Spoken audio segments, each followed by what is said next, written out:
장애인 문화복지신문 제382호 제7면 기사입니다. 남양주시 장애인 복지관 2023년 치유농업 유관기관 연계 활성화 사업 참여. 남양주시 장애인 복지관 관장 길재경 은 지난달 24일 진거북 소재 파마트홀릭에서 주관하는 2023년 치유농업 유관기관 연계 활성화 프로그램에 참여했다고 3일 밝혔다.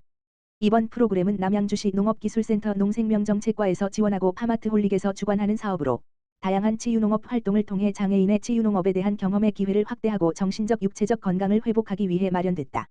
이날 행사에는 장애인 복지관을 이용하는 발달장애인 25명이 참여했으며 텃밭에서 즐기는 오감 자극이라는 주제로 진행됐다. 농업기술센터는 텃밭 조성, 텃밭 모종 아주 심기, 수확하기, 허브 비누 만들기, 허브 피자 만들기 등 회기별로 진행되는 프로그램을 통해 식물의 생장 주기에 따라 장애인이 직접 가꾼 재료들을 활용해 다양한 농업 체험을 실시할 예정이다. 이날 프로그램에 참여한 남양주시 장애인 복지관 정다원 사회복지사는 오늘 함께 프로그램에 참여한 복지관 이용자분들이 식물 심기 활동을 너무 좋아하셨다라며 일상에서 체험하기 어려운 농업 활동을 통해 협동심도 배우고 적당한 신체 활동으로 신체의 활기를 불어넣은 시간이 된 것 같고 남은 회기도 잘 참여해서 수확의 기쁨도 누리고 싶다라고 소감을 전했다.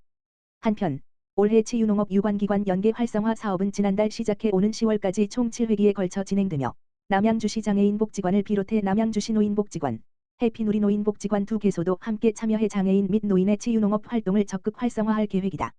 남양주시 평내동 리더스 원호회, 가정의 달 맞아 장애인 시설의 후원 물품 나눔. 남양주시 평내동 리더스 원호회, 회장 배인성는 가정의 달을 맞아 9일 장애인 지역 사회 재활 시설인 나무장애인 주간보호센터를 방문해 후원품을 전달했다. 이날 전달된 물품은 원호회 회원들이 십시일반 모은 성금으로 구입한 노트북과 생필품 등으로 노트북은 발달 장애인을 위한 정보화 교육 등에 활용될 계획이다. 나무장애인 주간보호센터 권성실 센터장은 장애인들의 말에 귀 기울이고 언제나 한 가족으로 생각해 주시는 원호회에 진심으로 감사드리며 시설을 이용하는 장애인들이 정보화 시대에 소외되지 않도록 교육에 최선을 다하겠다라고 밝혔다. 한편 평내동 리더스 원호회는 지난해 4월 나무장애인 주간보호센터와 장애인 자립을 위한 나눔 협약을 체결했으며 장애인 수상 스포츠 교실 봉사, 폭염 피해 예방과 일상생활 도움 물품 지원 등 지역 사회에서 장애인이 자립할 수 있도록 지속적인 나눔과 봉사를 실천하고 있다. 남양주시 발달장애인과 함께하는 늘품, 정성 가득한 카네이션과 비누로 효 사랑 실천. 남양주시 소재 비영리 민간단체 발달장애인과 함께하는 늘품, 대표 이순희, 이하 늘품, 은 어버이날을 맞아 지역 내 취약 어르신에게 카네이션 1,500개와 비누 500개를 전달하며 주변 이웃과 정을 나누는 시간을 가졌다. 이날 늘품 회원들은 평내 호평역에 마련된 무료 급식소에서 어르신들께 카네이션을 달아드렸으며 노인복지관 요양원 주간보호센터 연탄은행 경로당 등 지역 내 시설을 방문해 카네이션과 천연 비누를 전달했다. 특히 이날 전달한 카네이션과 천연 비누는 경기도 비영리 민간단체 공익활동 지원 사업으로 재료비를 지원받아 마련됐으며 늘품 회원 발달장애인과 가족들이 335 모여 손수 제작해 더욱 나눔의 의미를 더했다. 이순희 늘품 대표는 작은 정성으로 시작된 우리의 나눔이 큰 보람으로 다가온 계기가 됐다라며 우서른을 향한 경로 효친과 감사의 마음이 온전히 전해질 수 있길 소망한다라고 전했다. 한편 지난 2016년 설립돼 현재 120여 명의 회원으로 구성된 늘품은 발달장애인의 자립과 그 가족의 밝은 성장을 도모하는 단체로 다양한 교육 사업을 통해 발달장애인의 재능과 꿈을 담은 작품 전시 등 매년 사회적 약자를 위한 행사를 마련하며 나눔 문화 조성에 앞장서고 있다. 남양주시 어린이와 함께하는 장애 체험 실시. 남양주시 시장 주광덕는 지난 5일 남양주 체육문화센터에서 어린이날 행사에 참여한 아동들을 대상으로 어린이와 함께하는 장애 체험을 실시했다. 이번 행사는 지난 18일 진행된 휴먼북과 함께하는 인식의 새로 고침 장애 인식 개선 교육에 이어 어린이들을 대상으로 한 장애 인식 개선 교육의 일환으로 마련됐다. 특히 사단법인 한국지체장애인협회 남양주시지회 지회장 최만석과 협동해 특수 안경 착용 후 지팡이 짚고 걸어보기, 점자로 이름 쓰기, 키링 만들기 등 시각장애인 체험 활동과 휠체어 타고 경사로 방지턱 넘어 보기 등 지체장애인 체험 활동이 진행됐다.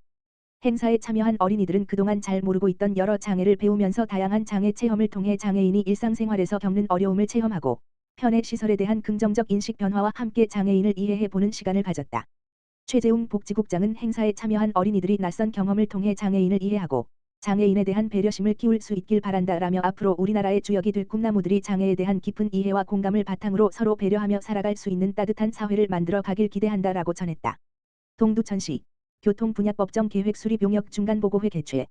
동두천시는 지난 4일 지방대중교통계획 등 4개의 교통분야법정 계획 수립 연구 용역 중간보고회를 개최했다고 밝혔다.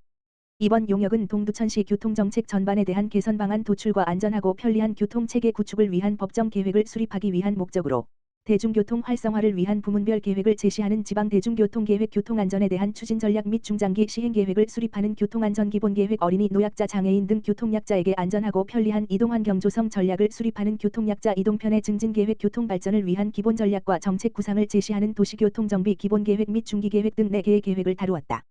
이날 중간보고회에서 보고된 주요 개선 사항으로는 대중교통계획에는 버스 노선 개편 및 스마트 DRT 및 광역노선 버스 확충 등의 방안이 제시됐고, 교통약자 이동편의 증진계획에서는 저상버스 도입 및 특별교통수단 확충과 무장애 버스 정류장 시설 개선 등의 방안이 제시되었다.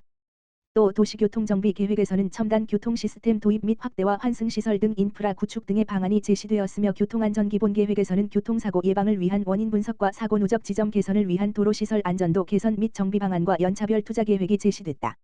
동두천시장애인 종합복지관, 한국자유총연맹 여성회와 업무협약 체결.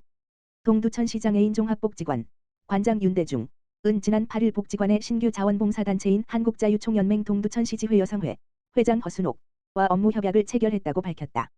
한국자유총연맹 동두천시지회 여성회는 이번 업무협약을 계기로 월 1회 복지관 식당에서 배식 봉사를 진행하기로 했다. 허순옥 회장은 새로운 봉사의 책임감을 가지고 꾸준히 임할 것이라며, 장애인 복지관을 이용하는 분들과 조금이나마 가까이에서 교류하고 소통하며 작은 일이라도 도울 수 있도록 노력하겠다고 전했다. 또한 윤대중 관장은 봉사자분들의 소중한 시간을 본 기관을 위해 봉사해 주심에 감사하고 앞으로도 정기적인 봉사활동으로 뜻깊은 시간을 함께 해주셨으면 좋겠다라고 전했다. 동두천시 민선 8기 들어 공모사업 적극 추진, 국도비 예산 확보. 동두천시 시장 박형덕 가 민선 8기 시정에 활력을 더하는 공모사업 추진에 적극적으로 나선 결과 올해 23개 공모사업의 선정, 국도비 예산을 확보하는 성과를 거두었다고 밝혔다. 이는 박형덕 시장 취임 후 지역발전 동력 확보를 위해서는 시 재정 외에 외부 재원 확보가 시급한 과제라 판단하여 공모사업 활성화를 통한 국도비 확보 추진을 강도 있게 추진한 결과이다. 동두천시는 국도비 예산 배분 방식이 공모체제로 변화됨에 따라 실효성 있는 사업 발굴 및 외부 재원 확보를 위해 올 1월 조직 개편을 단행하여 공모사업 전담 부서를 신설했다. 부시장 직속으로 신설된 홍보미래 전략 담당관은 시 전체 공모사업의 컨트롤 타워로서 부서별 공모사업을 수시 모니터링하여 누락을 방지하고 세부적인 공모 절차를 지원하는 등 사업부서 도우미 역할을 자처하며 공모사업 진행 전반을 총괄한다. 특히 필요 공모사업의 타당성, 효율성 등 사전 검토를 통한 전략적 추진뿐 아니라 전문 인력 지원을 통한 사전 컨설팅, PT 제작 등 사업부서의 부담이 되는 공모 신청을 위한 행정 절차 지원에 집중하고 있다. 주요 성과로는 전통시장 활성화를 위한 주차 환경 개선 사업 167억 원, 과 지역 주민의 미디어 교육 및 창작 지원 활동을 위한 지역 영상 미디어 센터 조성 사업 30억 원, 청년들의 복합 문화 공간인 경기 청년 공간 신규 조성 사업 5억 원, 동두천시 빙상단 창단 시기에 발맞춘 직장 운동 경기부 창단 지원 사업 2억 8천만 원 등이 있다.